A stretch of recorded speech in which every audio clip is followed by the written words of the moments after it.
shit. People are upset about it. We should use artists. How about this? Shut the fuck up and watch the fights. Nice. Around UFC Seattle, everything started crashing into Dana White at once. Criticism from his own commentator, a public hit from Moist Critical, backlash from fans sick of AI slop replacing real art, and even a bizarre Jon Jones detour into IBA Bare Knuckle. And somehow, right in the middle of all that noise, UFC Seattle still delivered one of the best cards of the year. Let's get into it. So UFC Seattle goes down on March 28th. Great card. Joe Pyfer finishes Adesanya, Grasso delivers a knockout that Dana himself calls one of the greatest in the sport's history, and Demetrious Johnson gets announced for the Hall of Fame. We'll get to all of that. But first, the post-fight press conference. Because Dana White walked into that room and pretty much set fire to every bridge still standing. A reporter asks him about fan complaints over the UFC using AI-generated promotional content. And Dana's response? What does that mean? Just AI in the UFC in general, I've seen fans complaining about. Oh yeah? What are they complaining about? Give me a fucking break. AI is coming, and if we're using AI, who gives a shit? People are upset about it. We should use artists. How about this? Shut the fuck up and watch the fights. The CEO of the UFC, running a promotion under TKO Group Holdings' $7.7 billion deal with Paramount, is telling fans to shut up because they pointed out his promos look like they were thrown together in 5 minutes with a free generative AI tool. And the thing is, fans were not making that up. A promo for UFC Seattle that aired during the UFC 326 broadcast got absolutely cooked online. One of those AI promos literally put Alex Pereira in Israel Adesanya's shorts, and somehow nobody in production caught it. And the detail that really gives it away is this. The human-made promos, like the UFC 326 BMF title promo, are featured all over the UFC's YouTube channel. The AI ones? Nowhere. They only exist as screen recordings posted by pissed off fans. So even the UFC knows that AI stuff looks bad. They just do not care. Now here's the context that makes this look even worse. Dana White got appointed to Meta's board of directors in January 2025.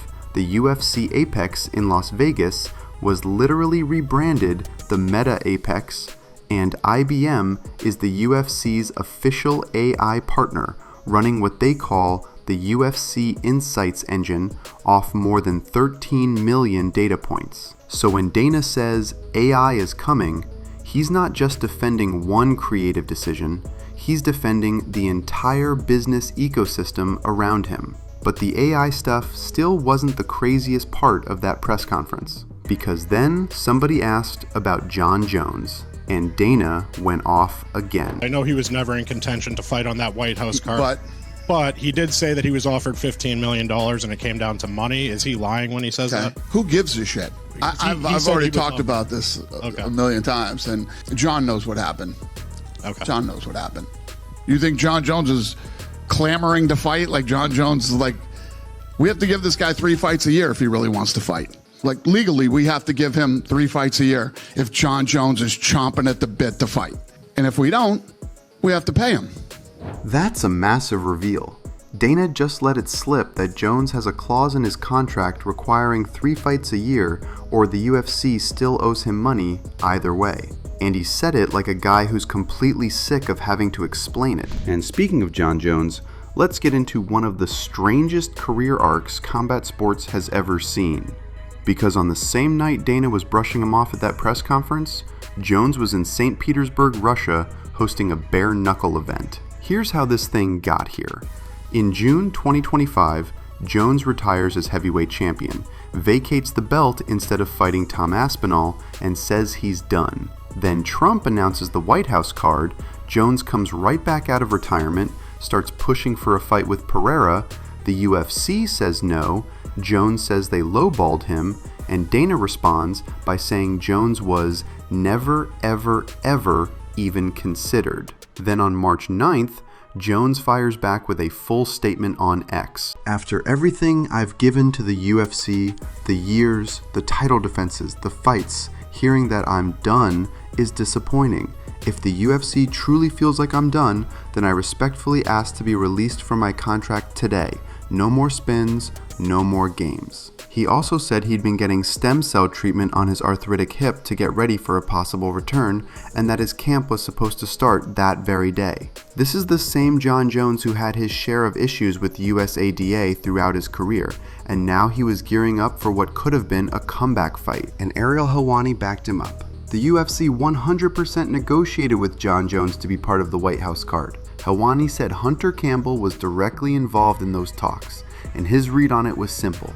The UFC wanted Jones, just not at the number Jones wanted. Then when the deal fell apart, the public story suddenly became he was never going to be on the card. And then 2 weeks later, on March 23rd, Jones announces he's the new global ambassador for IBA Bare Knuckle, a Russian promotion run by the same International Boxing Association that got stripped of its Olympic role by the IOC in 2023 over governance issues. The Russian fans are definitely very passionate people, and that's why it's very easy to get me to come back here so often. Alfredo has really kind of opened me up to a whole new market of people, and I'm super, super grateful. Super grateful. People say you should go where you are appreciated the most, and I feel very appreciative to Alfredo and Omar for giving me this opportunity. It's absolutely massive. IBA Bare Knuckle, let's go. His first event was IBA Bare Knuckle 4 on March 28th, with Yoel Romero headlining against Vagab Vagabov. After Vagabov won a controversial decision, he called Jones out for a bare knuckle fight, and Jones, standing right there in the ring, goes, "I would love to fight bare knuckle, but not against these two animals. No, no, no, no. I'm good." So just to recap, the greatest MMA fighter of all time went from UFC heavyweight champion to retired to unretired to getting denied for the White House card to asking for his release to becoming the face of a Russian bare knuckle promotion, all in 9 months. That is genuinely insane. Now this is where it gets really interesting, because while Dana is out here telling fans to shut up and brushing off Jon Jones, his own lead commentator Joe Rogan has been publicly contradicting him on pretty much every major point. Number 1, Jon Jones and the White House card. Back in December, Rogan called leaving Jones off that card a travesty. His exact words were, "If they don't do Jon Jones at the White House, I think it would be a travesty." Dana's like, "You can't count on him. You can fucking count on him. Come on, stop." Then, in March, after the negotiations fell apart, Rogan took another shot at the UFC for allegedly lowballing Jones. It was a money thing. Jon was saying they wouldn't budge over $15 million. He's the greatest of all time, and he's gonna make the White House card. If he makes the White House card, the whole card completely changes. Number 2, the BMF title fight at UFC 326. Charles Oliveira controlled Max Holloway with grappling for all 5 rounds. The crowd started booing, and Rogan called them casuals right there on the live broadcast. Listen to these casuals booing. How do you not appreciate this complete domination by a master? Dana, on the other hand, apparently hated the fight, and Rogan flat out said that on his podcast. He didn't like the Max Holloway-Charles Oliveira fight. He was like, the BMF fight wasn't that good. I was like, I thought it was a great fight. It even got funnier from there because Rogan said his own daughter complained that the fight was boring, and he called her a casual. My daughter complained about it. She was like, the main event was so boring. I'm like, you're a casual. My daughter's a casual. Number 3, weight cutting. After Cameron Smotherman face-planted during the UFC 324 weigh-ins, Rogan argued on his podcast that MMA needs more weight classes. I think for MMA, they really need to recognize that one of the things that's going to stop weight cuts is give people more weight classes, give people more options. Dana's answer at the UFC London press conference was a whole lot simpler. No, they're going to stay exactly the same. And number 4 might be the most brutal one of all, power slap. Rogan called power slap insulting to real fighters, and then he took it even further with this theory. That's my theory about slap fighting, why they're doing slap fighting. I think it's Dana's gambling money. That's what I think. He needs some source of revenue outside of the UFC so he doesn't lose his UFC money. He said that after telling a story about being there when Dana was down $600,000 playing blackjack, then won all of it back plus another $100,000 on top. So just in the month of March alone, Joe Rogan publicly contradicted or criticized Dana White on Jon Jones, the BMF fight, weight cutting, kickboxing, and power slap. That is the UFC's lead commentator on the biggest podcast in the world on Spotify. And if Joe Rogan taking shots at Dana from inside the house somehow wasn't enough, March 30th, just one day after the Seattle press conference, Moist Critical drops a video, 11 minutes long. Title, I Don't Like Dana White. And this is a guy with more than 17 million subscribers on YouTube. He went at Dana from 3 different angles. First, fighter pay.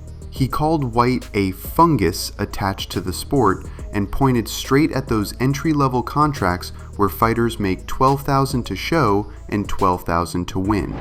I've been getting more and more into the UFC, and as such, I've started hating Dana White more and more.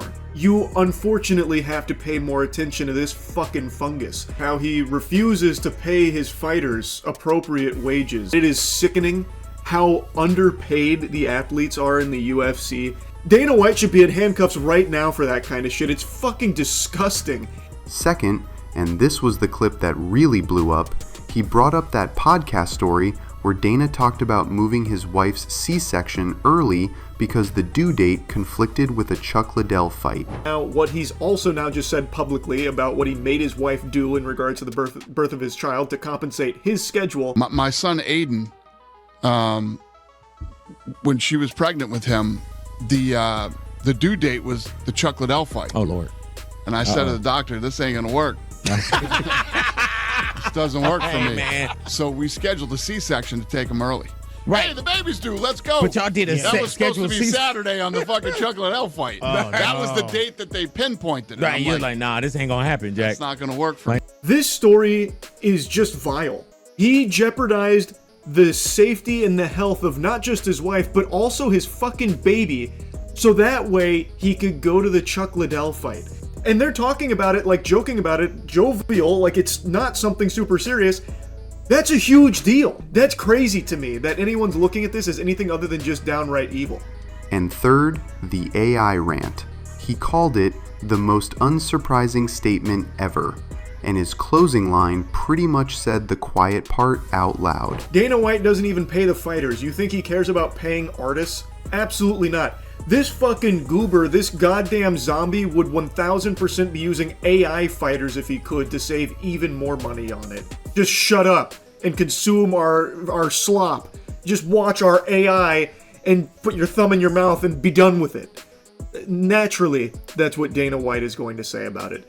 And expect a lot more AI from Dana White as he starts to recognize more and more how much money he can save by just farting out AI-generated shit into the UFC programming. So don't expect that to stop anytime soon. He'll continue to go hog wild with the AI. It does make it worse, but it saves Dana White money, and that's the most important thing to Dana White. 17 million subscribers.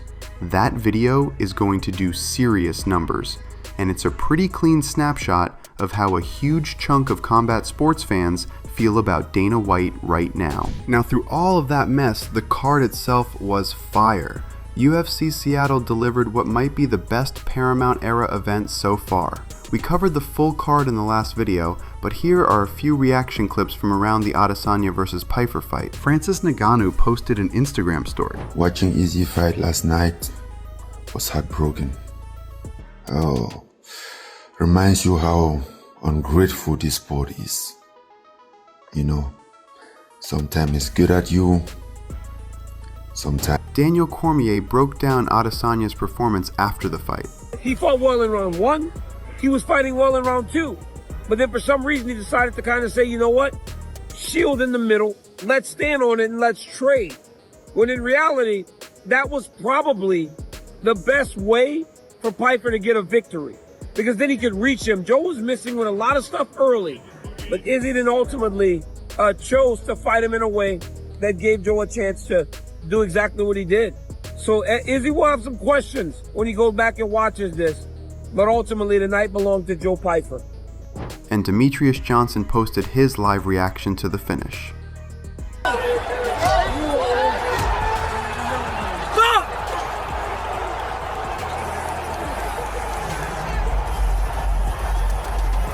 Then, during the broadcast, the UFC announced Demetrious Johnson for the Hall of Fame class of 2026. DJ was sitting cage-side with his family in Seattle.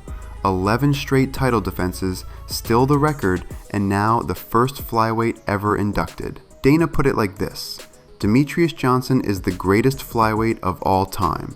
His streak of 11 consecutive title defenses is one of the most remarkable records we've ever seen in professional sports. Meanwhile, the same night UFC Seattle was going on, RAF 7 took place in Tampa. Arman Tsarukyan beat Georgiopoulos 9-3 in their wrestling rematch. In the co-main, Colby Covington tech-falled Dylan Dennis 14-4. Backstage, Kurt Angle was there watching, and the Olympic gold medalist gave Tsarukyan a huge endorsement when he spoke to the Schmo. We just caught up with Kurt Angle, the Olympic gold medalist. Arman Tsarukyan is a real deal. He could literally go into Olympic wrestling right now and do really well. Really? Yeah. No way. Yeah. Tsarukyan looked surprised when he heard that, joked about changing careers, then made it clear he's still locked in on becoming UFC champion. He also said he'll be the backup for Topuria vs. Gaethje at the White House card.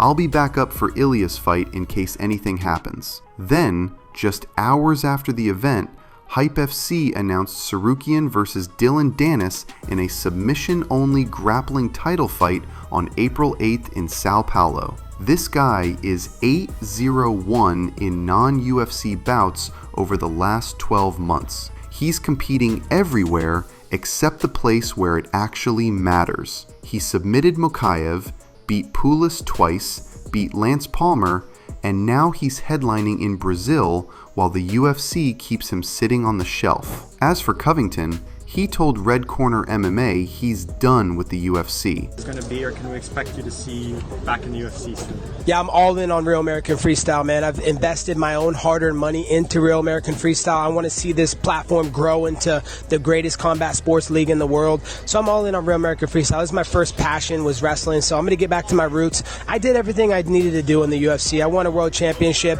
you know, so yeah, I'm all in on Real American Freestyle, and you're going to see me very active here. Professor, you were talking about Arman, but another name that you mentioned before is his teammate and partner, Chimaev. I guess maybe would you want to fight to wrestle Arman first and then Chimaev after? Yeah, you know, Arman first because, you know, Chimaev's going to be tied up. He's got his title fight with Sean Strickland, so he's going to be busy. So after I defeat Arman Tsarukyan, his teammate can come try and get some revenge for him. I'd love to see a cum shot on that RAF mat. And just to close the loop on McGregor, he's still targeting July 11th during International Fight Week at T-Mobile Arena. The Nevada State Athletic Commission approved the event, and right now Max Holloway is the frontrunner to face him. But Dana at the Seattle press conference? Possibly. Nothing's done. Meanwhile, Ariel Helwani said the UFC actually offered McGregor a fight with Carlos Prates, McGregor accepted it, and then the UFC moved in another direction. So even when McGregor says yes, nothing happens. Take a step back and look at the full picture. Dana White is going at Jon Jones, who's now out in Russia doing bare knuckle events. He's also at odds with Joe Rogan, his own lead commentator, who has publicly disagreed with him on Jon Jones, the BMF fight, weight cutting, and power slap.